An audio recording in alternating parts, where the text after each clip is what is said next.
nos falta para nuestra boda de oro. Y realmente podemos pensar en 50 años de mucha bendición. Pero el otro día escuché de otro matrimonio que estaban, celebrando realmente su boda de oro. Y le ocurrió a alguien preguntar al marido, ¿qué es el secreto de tanta felicidad por tantos años? Y él dijo, tomamos la decisión, dijo, al principio, de que cuando teníamos que tomar una decisión mayor en la vida, que me tocara a mí, y las decisiones menores, que le tocara a ella. Y en 50 años no hemos tenido que pensar en ninguna decisión mayor.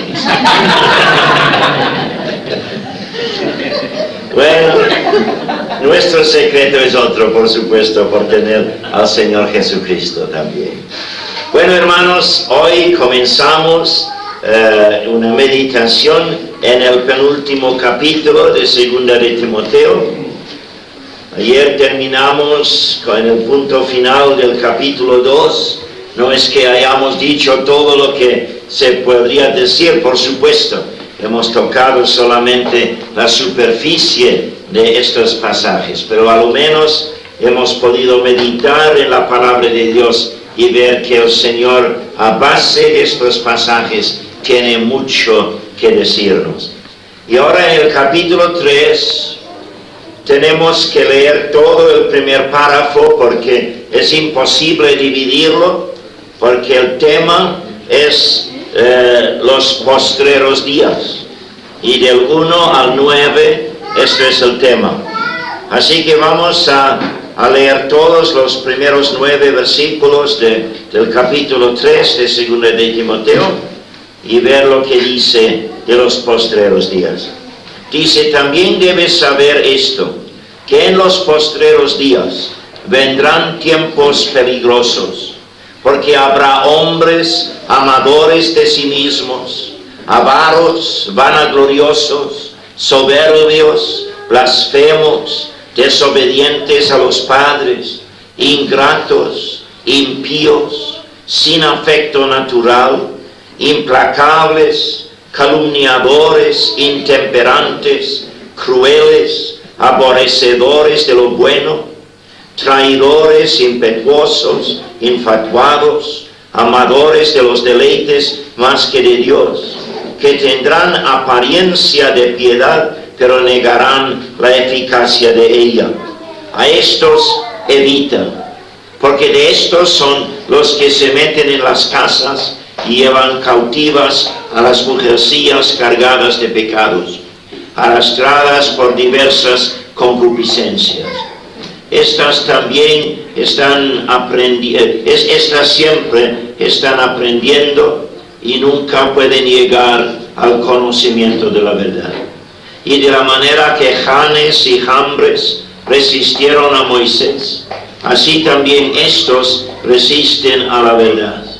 Hombres corruptos de entendimiento, réprobos en cuanto a la fe, mas no irán más adelante, porque su insensatez será manifiesta a todos, como también lo fue la de aquellos. Gracias a Dios por las advertencias de ese pasaje. A veces la palabra nos redarguye, a veces nos corrige, a veces nos revela más y más de lo que es Dios y más de lo que somos nosotros. Pero en otros casos, como en este, nos sirve de advertencia para recordarnos lo que está pasando en el mundo y las consecuencias de ello. Esto es lo que tenemos en este pasaje. El apóstol Pablo se encuentra en una cárcel en Roma, bajo la persecución llevada por el emperador, y yo en días anteriores le he dado su nombre verdadero, el nombre Nero, pero alguien me hizo recordar ayer que por supuesto en el castellano se llama Nerón. Bueno, era más Nerón que Nero, seguro, ¿no? Si Nero significa malo, no lo significa, pero si significaría malo, entonces habría sido más un Nerón que un Nero, ¿no? En ese sentido. Y bajo esa persecución, el apóstol Pablo, mirando el escenario, ya bien puede pensar que los postreros días estarán para empezar, porque ve tanta persecución. El Señor Jesucristo mismo había dicho que en los postreros días habría persecuciones. Y no es que el apóstol Pablo se haya equivocado, porque el Señor quiere que el creyente en toda generación es dependiente de la pronta venida de Cristo. Y por eso siempre ha habido algo en el medio ambiente que nos puede llamar la atención como posible síntoma de la pronta llegada de los postreros días y por eso la pronta llegada de Cristo. Pero vamos ahora a meditar en este pasaje. Tengo varios puntos que notar. La descripción de los postreros días va a ocuparnos más esta mañana porque hay aquí toda una lista de palabras dedicadas a la descripción de los postreros días. Pero primero quiero que notemos el desaliento de los postreros días. Porque dice allí, también debes saber esto, que en los postreros días sí vendrán tiempos malos, pero vendrán tiempos peligrosos. No es solamente su maldad, sino su peligro para el creyente. El peligro que se desalienta, el peligro que se desanime, el peligro que se sienta tan cargado frente a la maldad de los postreros días que deje de seguir fielmente al Señor. Yo no sé quién pidió el himno 102 esta mañana, pero dije a Ana cuando vi la letra, que sirve de una buena introducción a esto del peligro y el desaliento de los postreros días. Porque si mantenemos la actitud de ese himno, entonces sí vamos a evitar, no el peligro, pero vamos a evitar el desaliento. Y no vamos a hacer caso de la insistencia del medio ambiente que nos rodea. Porque dice, Jesús es mi refugio en toda tempestad. No importa el peligro. Él es la roca firme de la eternidad. El viento no me mueve, aunque sea ventarrón en los postreros días. El viento no me mueve, ni me arrebatará. Jesús es mi refugio, nada me faltará. Y luego dice, las turbulentas olas se aumentan sobre mí. Y esto muy posiblemente puede suceder en los días en que estamos ahora, que vamos a ver en aumento la oposición del mundo a los que conocemos a Cristo como nuestro Salvador personal. No vamos a pasar nosotros al tiempo llamado la tribulación con T mayúscula, mucho menos a la gran tribulación. Esto queda para la nación de Israel al ser llamada nuevamente a ser instrumento de Dios en la tierra, y esa nación será víctima de la gran tribulación, como los que habrán escuchado y aceptado el mensaje suyo de la pronta venida del Mesías a la tierra. Pero la iglesia, que es el cuerpo de Cristo, a la cual pertenecemos nosotros, ya estaremos con Cristo cuando esto suceda. Sin embargo, ya vemos que el mundo se está preparando para el reinado del anticristo. Y seguro que antes de que venga el Señor, si no viene pronto, entonces vamos a tener que sufrir siquiera las primicias de esos días. Y el Espíritu Santo, por medio del apóstol Pablo aquí, nos quiere advertir de esto, para estar seguro que nos sintamos firmes dentro del refugio que es Cristo. Y si se presentan muchas oposiciones a nosotros por el mensaje que llevamos, hemos de mantenernos fieles al Señor. Como dice el apóstol Pablo frente a su ministerio, escribiendo a los Corintios, ¿quién es capaz para esto?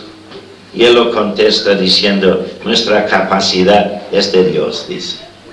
No vamos a poder mantenernos fieles frente a las crecientes corrientes en el mundo alrededor, pero sí en el poder de Dios lo podemos. Y por eso nos lo advierte, para que no nos sorprenda, para que sepamos en los días del sol prepararnos para los días de sombra, en los días de paz prepararnos para los ventarrones.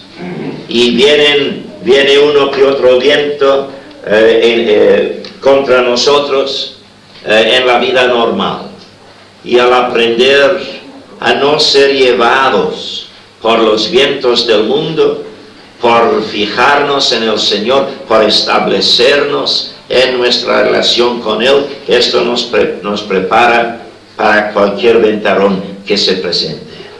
Entonces, esto en primer lugar, el desaliento de los postreros días. Serán días peligrosos y no sabemos cuánto de esto vamos a tener que sufrir, pero debemos estar pendientes y preparados, firmes en nuestra fe en el Señor Jesucristo. Y dicho esto, el apóstol Pablo ahora entra en una descripción minuciosa de lo que va a ser la vida en los postreros días, lo que va a caracterizar la gente incrédula que nos rodea en el mundo.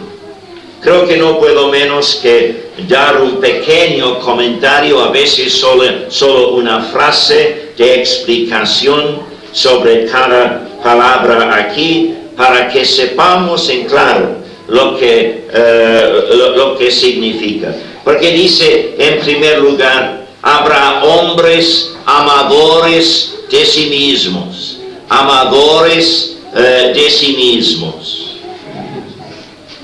Por supuesto, el hombre, el ser humano que no tiene a Dios como el centro de su vida, tiene a sí mismo como el centro. Por eso el egoísmo que caracteriza al pecador. El incrédulo vive como si él fuera el centro del universo. Por eso yo lo llamo loco, porque esto es la locura, porque no existe tal universo que tiene a ti como el centro. Un solo universo hay, y Dios es el centro del universo real. Y es locura vivir en un mundo que no existe, un mundo de tus propias fantasías, un mundo de tu propia imaginación. Y esto es la locura de muchos alrededor.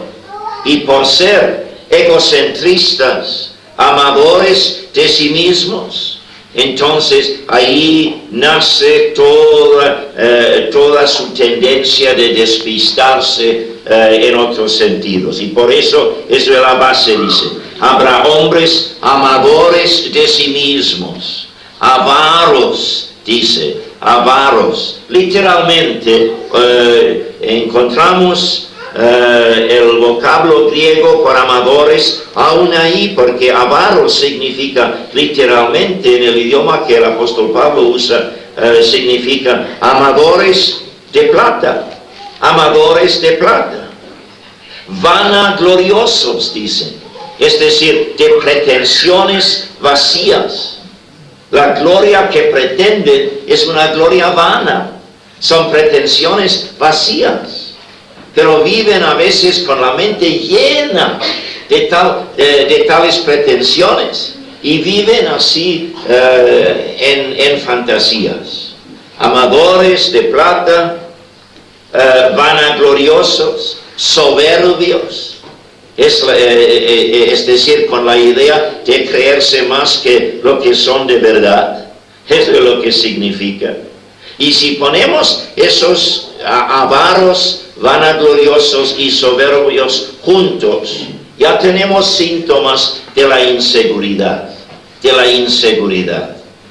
Porque va el hombre buscando más y más plata, más y más posesiones, siempre.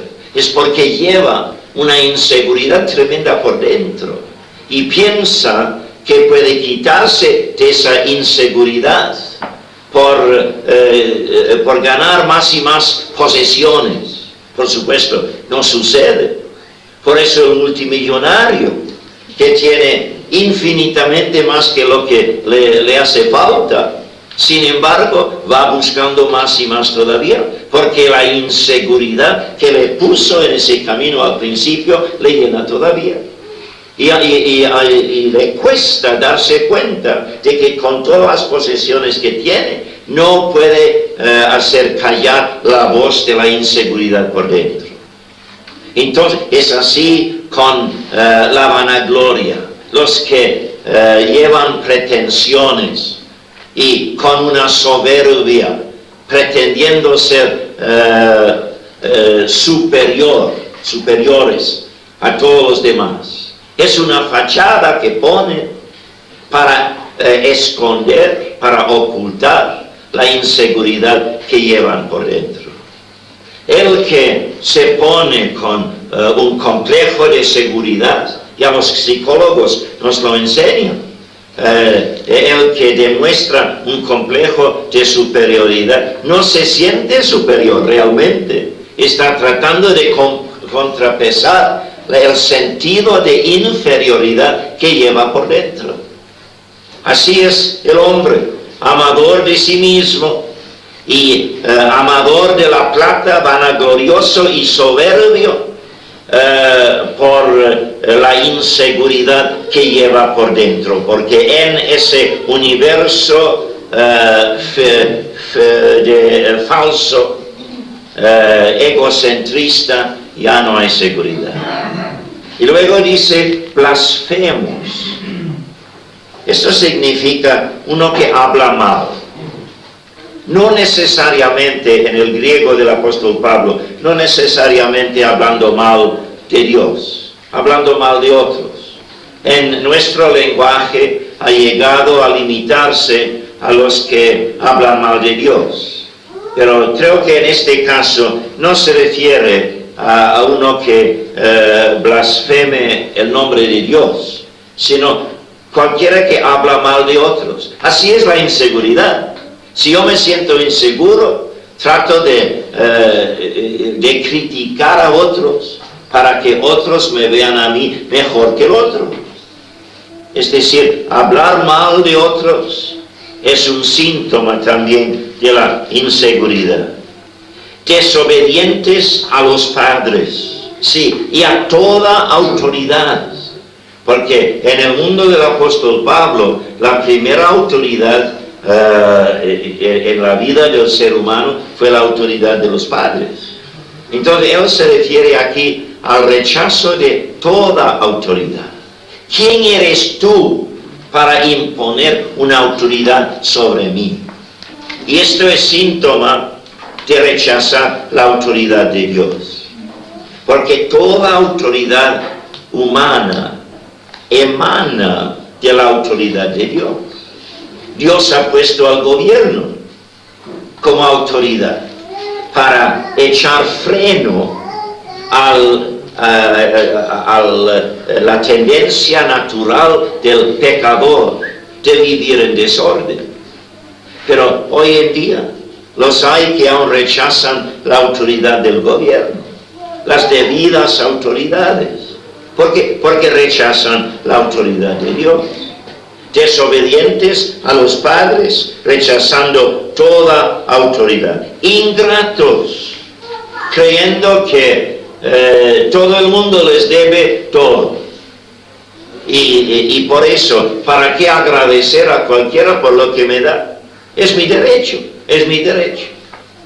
Y lo vemos como característica del mundo.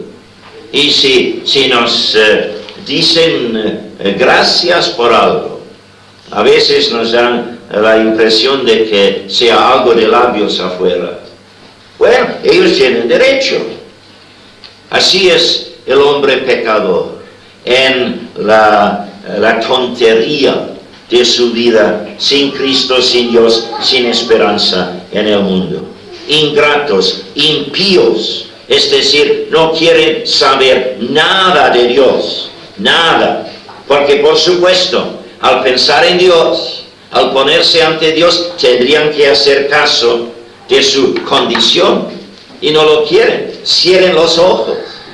Como a veces un niño, si ve algo que no le gusta, se cierra los ojos pensando que al cerrarse los ojos ya desaparecerá. Pero hay adultos así. Dios deja en su creación huellas visibles de su obra. Es obvio que este universo ha sido programado por un Dios personal, que no puede ser el producto de una evolución impersonal. Es obvio. Pero el hombre pecador se cierra los ojos a esto. Y aun los que se jactan de ser los más lógicos del mundo, no siguen la lógica de sus descubrimientos en el mundo natural.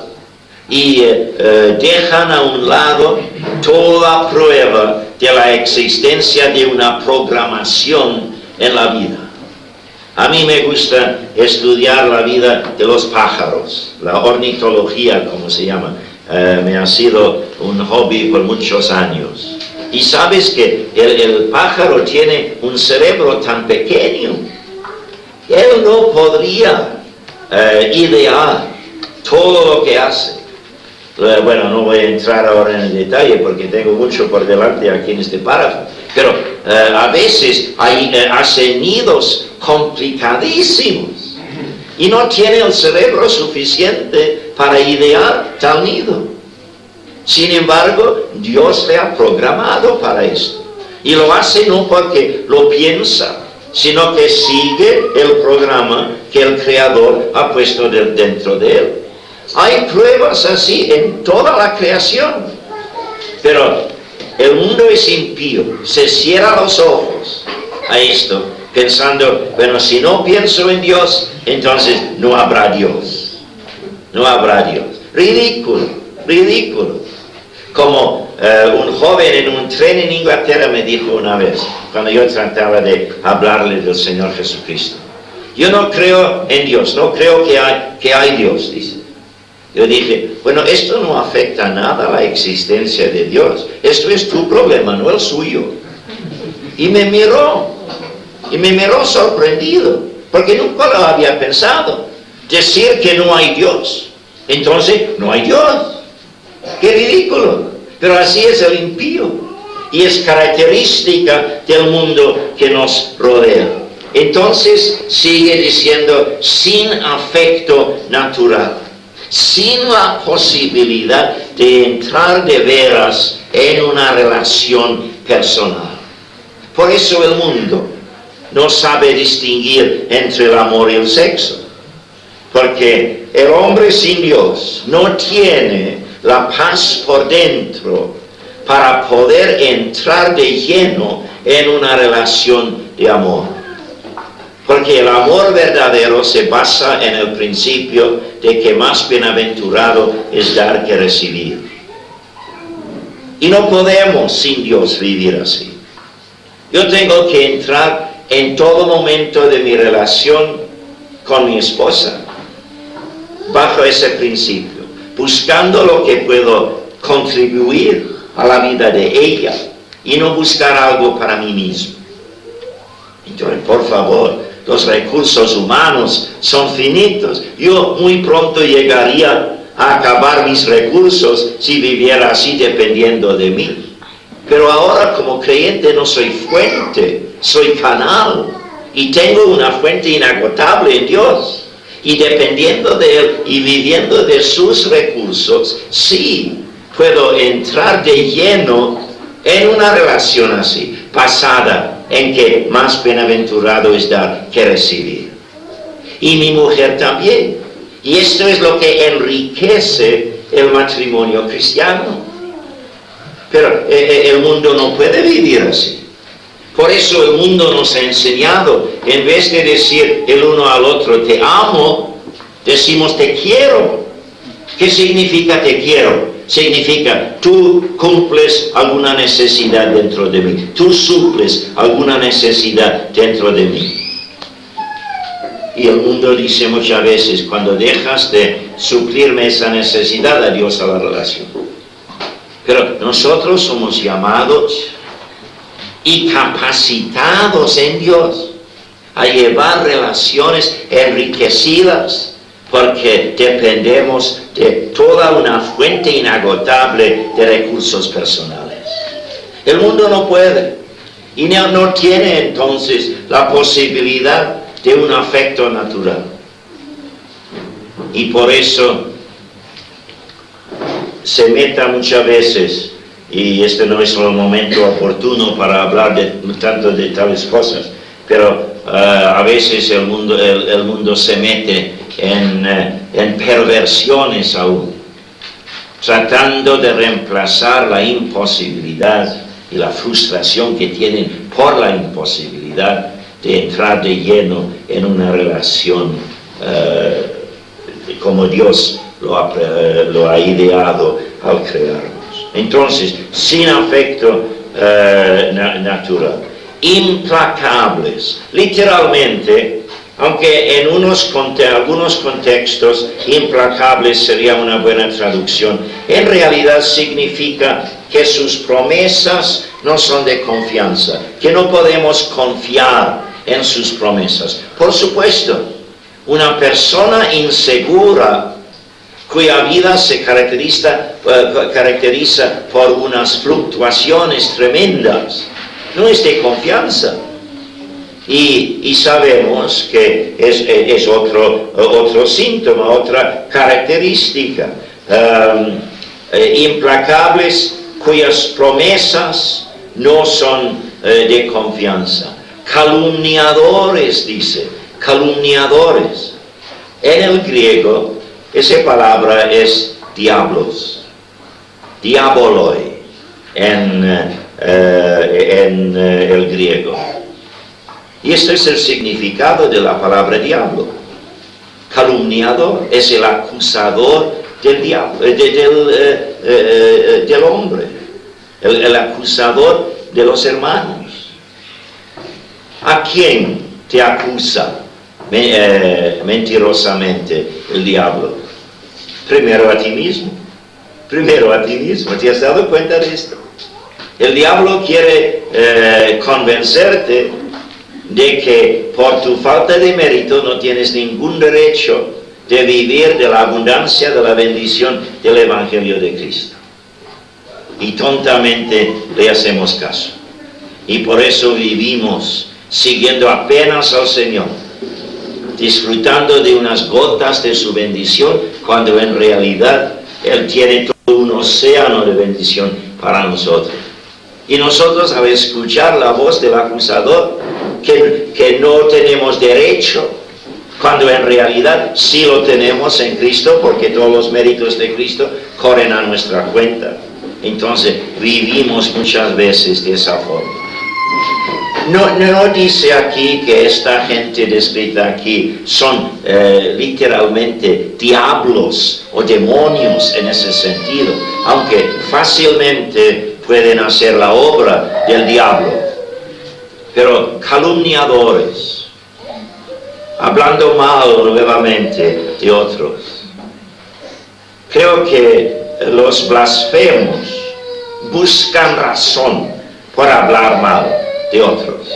Los calumniadores inventan mentiras para hablar mal de otros. Esto sería quizás la diferencia. Pero en todo caso es síntoma de una inseguridad por dentro. Calumniadores, intemperantes, que no saben controlarse, A esto se refiere, que no saben controlarse. Crueles, literalmente no domados, no civilizados. Podemos decir que son civilizados los que cometen los barbarismos que vemos en el mundo de hoy. Los barbarismos del terrorismo, por ejemplo, han dejado la influencia civilizadora que Dios ha puesto en la sociedad a pesar del pecado del hombre. Y entonces, así dice aquí que son de esa forma intemperantes, no saben controlarse y crueles, no civilizados, aborrecedores de lo bueno. Y ahí venimos nosotros, porque si ven en nosotros una entrega a lo bueno, una entrega a Dios, una vida llevada sobre otras normas, esto por supuesto les convence de su propio pecado y por eso nos odian. Por eso el odio del mundo contra el creyente. Ya tú lo sabes muy bien, cuando comienzas a hablar con una persona del Evangelio, muy pronto se enoja por la sencilla razón de que tu mensaje le deja a él condenado ante Dios, si no acepta a Cristo como su Salvador personal. Tantos casos tenemos entre nosotros aquí esta mañana, de uno de los cónyuges convirtiéndose, y el otro inmediatamente se enoja. ¿Por qué? Porque se siente intranquilo. Hay algo en la postura del otro, aunque vive con mucha cautela y mucha diplomacia y no se impone ni nada, pero hay algo en su vida que llama la atención al otro. Y la mala conciencia muchas veces nos llama a enojarnos. Entonces, aborrecedores de lo bueno, dice. Traidores. ¿En qué sentido? En el sentido literalmente literal de la palabra, en el sentido de entregar a otros a las manos del enemigo. Yo diría traidores porque el uno ayuda al otro a meterse más y más en la maldad. Y así es el mundo. El mundo siempre se ayuda mutuamente a entrar más y más en la maldad, a ponerse más y más en las manos del enemigo de nuestras almas. Impetuosos, es decir, dados a actuar sin pensar en las consecuencias. Bueno, todos tenemos esto hasta cierto punto, por supuesto, especialmente si se presentan algunas presiones en la vida, nos ponemos impetuosos. Pero aquí está hablando de gente que tiene que a la fuerza tiene que meterse en actividades. Estamos otra vez con gente insegura por dentro. Entonces se mete en todo, en un sinnúmero de actividades para tratar de callar la voz de la inseguridad por dentro. Y por supuesto se mete en una actividad sin pensar nada en las consecuencias de sus hechos. Impetuosidad de esa forma. Infatuados, bueno, hinchados literalmente, hinchados, infatuados. Y la palabra significa hinchados, es decir, con más aire que materia. Más aire que materia. Hay oradores buenísimos en el mundo, pero que hablan pura mentira y hablan pura tontería. Aire, pero sin materia. Porque la base de toda verdad es la palabra de Dios. Y los que niegan la palabra de Dios, así lo son. Pero no se refiere aquí meramente a oradores, sino que se refiere a gente en común, pues. Más aire que materia en la vida que llevan. Amadores de los deleites más que de Dios. ¿Te das cuenta de que su problema es el amor? 3 veces se menciona aquí su problema de amor. 2 veces en nuestra traducción, pero 3 veces en el griego original. Amadores de plata, amadores de sí mismo, amadores de los deleites. Esto es el problema del mundo, es un problema de amor, porque hemos sido creados no solamente por Dios, sino también para Dios. Tenemos dentro de nosotros deseos que solo Dios sabe saciar. Hemos sido creados para realizarnos solamente dentro de una relación de amor con el Señor. Y cuando el hombre rechaza esto, entonces se condena a una frustración continua. Busca por todo lado algo que pueda saciar esos deseos profundos que tiene para Dios, para con Dios. Y no lo encuentra, por supuesto. Entonces, frenéticamente va buscando los placeres del mundo. Algunos no pueden estar quietos ni por un momento. O tienen que meterse en una actividad, o tienen que ir buscando algún placer. Porque saben muy bien que en lo más profundo de su ser hay deseos no saciados y cegados por el pecado, y no queriendo saber nada de Dios, se condenan a una frustración constante. Y por eso dice aquí, amadores de los deleites más que de Dios, que tendrán, algunos a lo menos, apariencia de piedad. En el antiguo mundo, así era la mayor parte de la raza humana. La apariencia de piedad. Los judíos, muchos de ellos con una religión de labios afuera, una religión de fachada, nada más. Muchos romanos adorando al emperador, porque ese culto había entrado. Y hoy en día hay una religión muy popular en el mundo, se llama el humanismo. Y el humanismo no es filosofía, es una religión. Es decir, el hombre amándose a sí mismo, el hombre haciendo de sí mismo un ídolo, que el bien aún inmediato del hombre debe ser siempre nuestra meta, que no debe haber ni nada de sufrimiento, aunque Dios ha dejado en su creación algo de sufrimiento a veces para disciplinar a sus hijos, pero no debe haber nada de esto.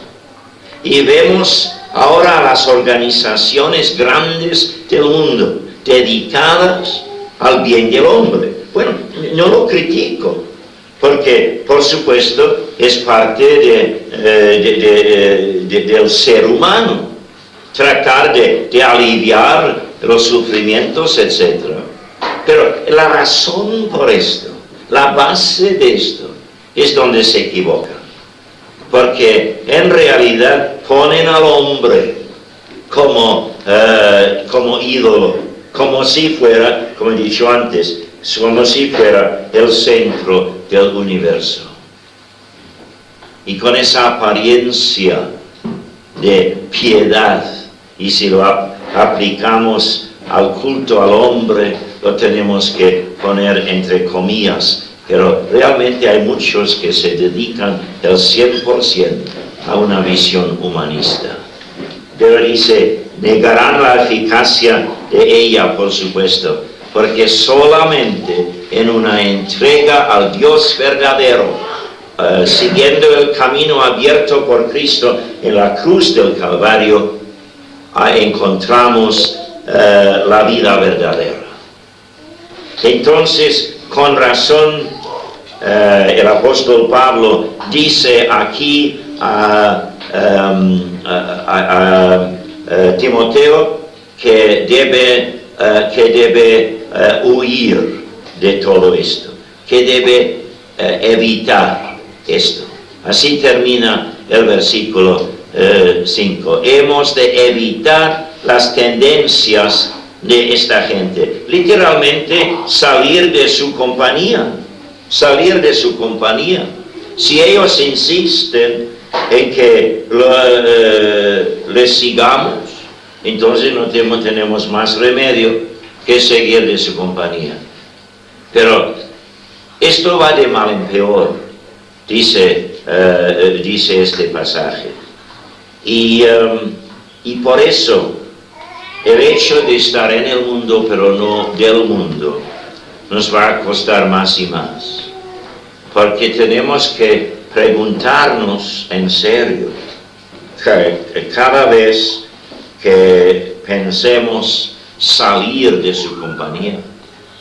Porque el Señor nos llama a entrar a veces en los ambientes más corruptos para poder darles el Evangelio.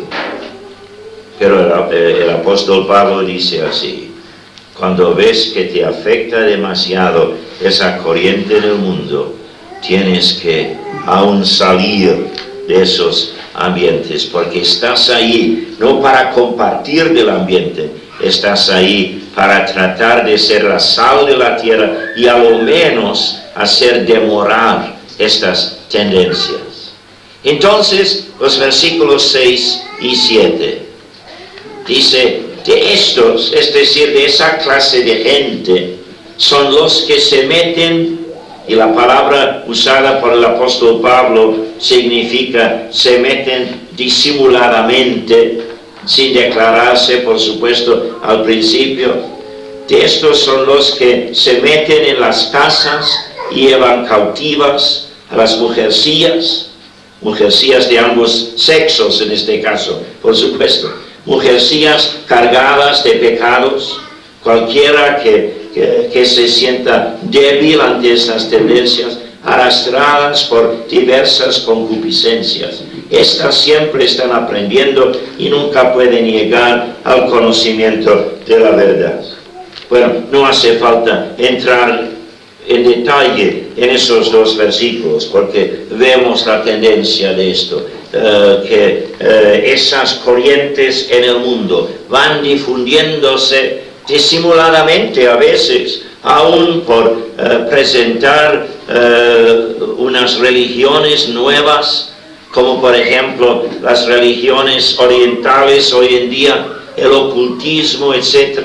Y la gente está pendiente por la inseguridad que lleva por dentro, está pendiente, dispuesto a aceptar cualquier corriente novedosa que se presenta. Y así dice el apóstol Pablo, así eran Janes y Jambres. ¿Quién eran Janes y Jambres? Según la tradición judía, estos son nombres de dos de los hechiceros egipcios que resistieron a Pablo en el libro de Éxodo. Se encuentran los nombres originalmente en el comentario rabínico sobre Éxodo 7:11, que habla de los hechiceros. Y parece que hayan llegado a ser como dicho, como refrán entre los judíos. Él es como Janes y Jambres en ese sentido, y se ha mantenido esa tradición. Y el hecho de que el Espíritu Santo ha permitido que Pablo mencione aquí estos nombres, esto confirma que a lo menos dos de los hechiceros se llevaban ese nombre.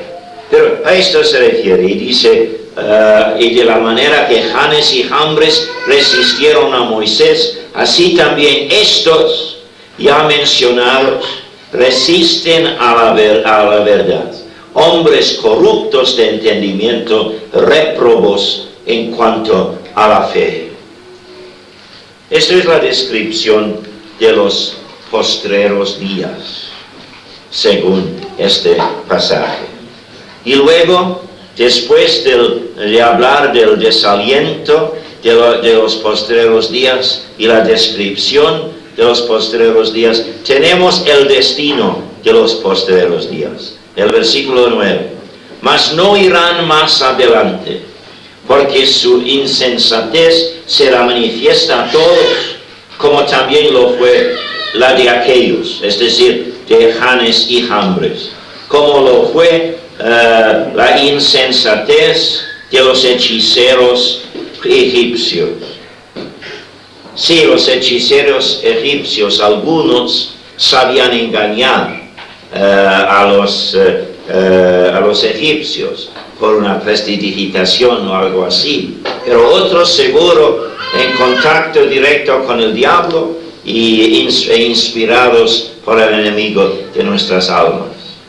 Pero Dios entró en lucha contra los dioses de Egipcio y por supuesto ganó la victoria. Y por eso para cualquier ser humano o cualquier poder diabólico, entrar en guerra contra Dios es ridículo, porque Dios siempre sale ganando, siempre sale venciendo. Y así dice Pablo aquí, el mundo irá de mal en peor, va a haber aumento en estas características que ya hemos visto, pero su destino es obvio, que a la larga Dios va a ganar la victoria. El apóstol Pablo no entra aquí en los detalles de la profecía, etc. Pero dice que sí, a la larga, al final, Dios va a ganar la victoria. Y esto en realidad es lo que nos mantiene firmes en la fe en medio de todo esto. Tenemos que vivir por la fe y no por la vista, no influidos demasiado por lo que vemos alrededor, sino llevados por la fe en que Dios es el Todopoderoso y tarde o temprano va a ganar toda victoria.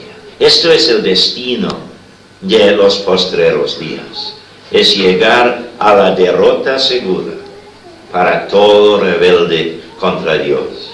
Ahora, este es el párrafo, pero quiero añadir un punto más a nuestra meditación esta mañana antes de terminar.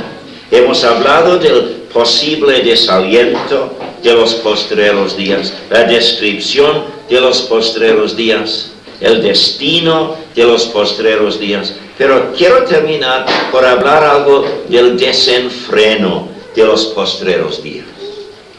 Porque lo que acabo de describir aquí al comentar sobre esa lista de características aquí en el párrafo, esto puede describir el mundo en cualquier momento de su historia.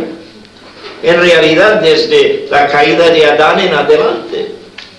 Por ejemplo, antes del diluvio, seguro que casi todo este párrafo habría podido aplicarse al medio ambiente del mundo antes de que Dios viniera así en juicio por el diluvio. Y así sucesivamente. Creo yo que estamos, si no en los postreros días, que estamos a la puerta de los postreros días. Pero no por esta descripción, sino por otras razones. Por el establecimiento de Israel en su tierra, por la unificación de Europa para ser sede del anticristo, etc. Hay diferentes factores. Pero al ver el mundo alrededor ahora, vemos que esta es una descripción del mundo en que vivimos. Y si es así, entonces, ¿qué diferencia va a haber en los postreros días? Es que Dios va a desenfrenar el pecado del mundo en los postreros días. Ahora echa freno hasta cierto punto, porque es imposible vivir en sociedad como seres humanos caídos, porque el lleno del egocentrismo mataríamos al vecino para tener sus posesiones. Y el ser humano no mata a su vecino porque no quiere que otro vecino le mate a él. Y por eso respeta la ley, por autodefensa nada más. Pero detrás de todo esto está el freno de Dios. Dios echa freno a las manifestaciones del pecado del hombre para hacer posible la sociedad. Pero busquemos, por favor, al terminar esta mañana, en Romanos capítulo 1. Y hay una frase allí repetida 3 veces, que creo que hemos comenzado a ver cumpliéndose en el mundo de hoy, y vamos a notarlo más y más en los días venideros.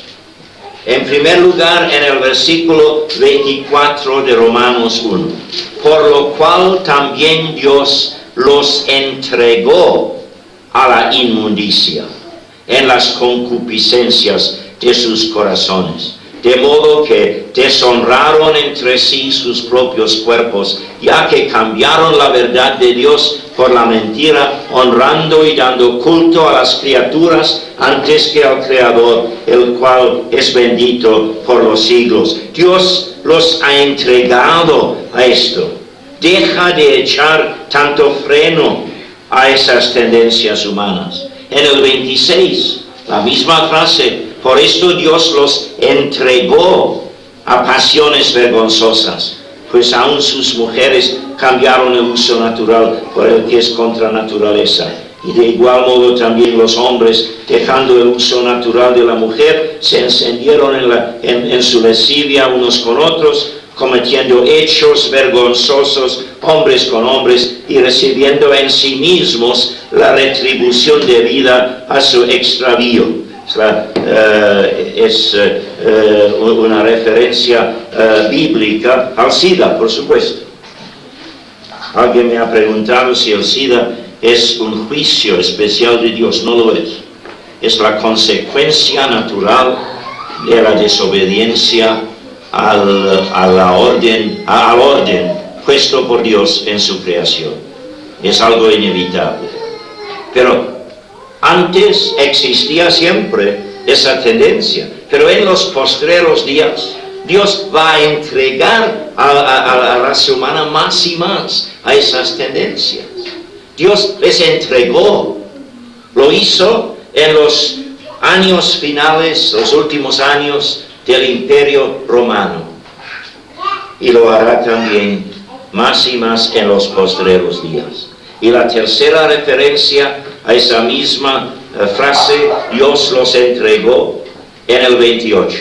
Y como ellos no aprobaron tener en cuenta a Dios, Dios los entregó a una mente reprobada para hacer cosas que no convienen, estando atestados de toda injusticia, fornicación, perversidad, avaricia, maldad, etcétera, etcétera, etcétera. No vale entrar en todo esto. Pero Dios dejará de echar freno a las manifestaciones de esas tendencias.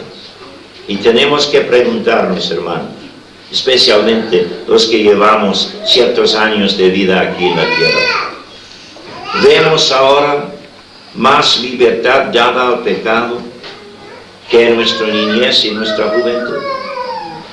¿Vemos menos freno echado a la manifestación del pecado? ¿Más aceptación del pecado en la sociedad? Hasta que dicen que es totalmente natural, algunas cosas que Dios dice que va en contra de todo concepto que Él tenía al crear al ser humano. Si lo vemos así, creo que tenemos derecho a decir que a lo menos estamos a la puerta de los postreros días. Sí, son características lo que hemos visto, características del mundo incrédulo en toda época. Pero a la medida en que Dios deje de echar freno a sus manifestaciones, ya vemos que posiblemente estemos a la puerta de los postreros días. Si es así, hermanos, tengo que repetir el punto con que comencé. Cuidado del desaliento, porque estamos ahora a punto de entrar no en días meramente de indiferencia y de apatía, días peligrosos. Y por eso tenemos que profundizarnos más y más en nuestra relación con el Señor, para que de Él recibamos todo lo necesario para ser más que vencedores, venga lo que venga, cueste lo que cueste. A fin de cuentas, Él es el Rey de los Reyes, el Señor de los Señores y el vencedor de todo enemigo. Oremos, hermanos, oremos.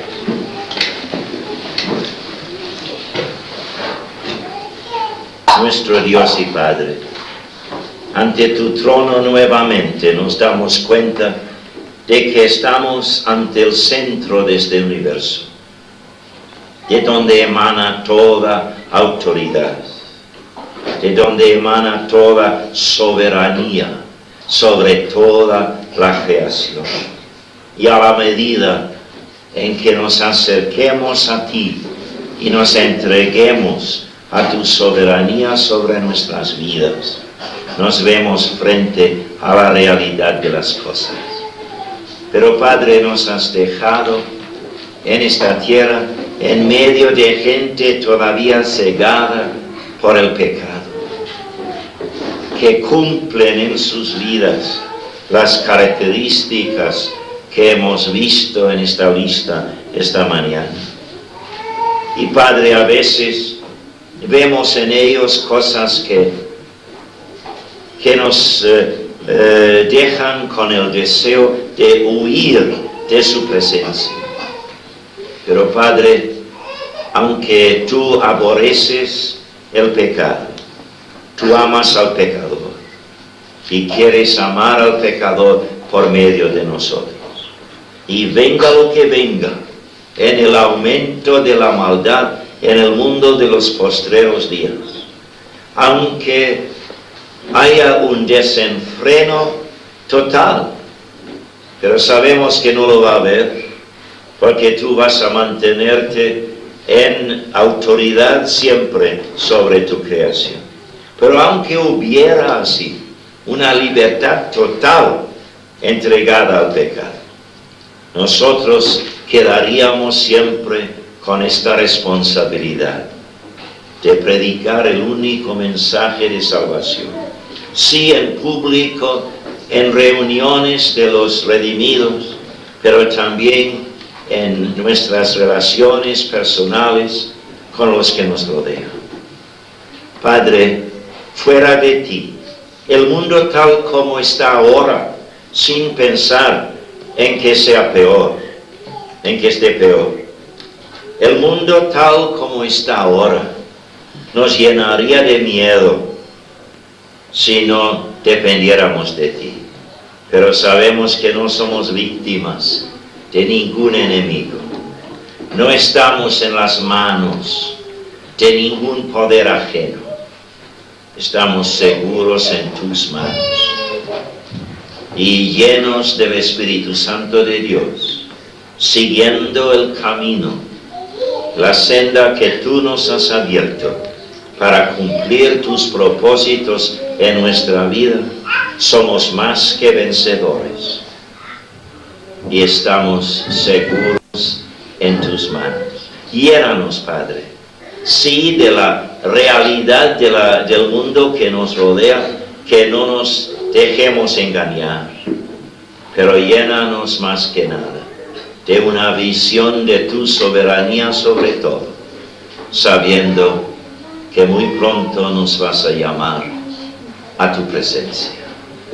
Padre, acéptanos nuevamente, entregados a ti, en un mundo que enseña tanta necesidad del mensaje que tú has puesto como depósito en nuestro cuidado.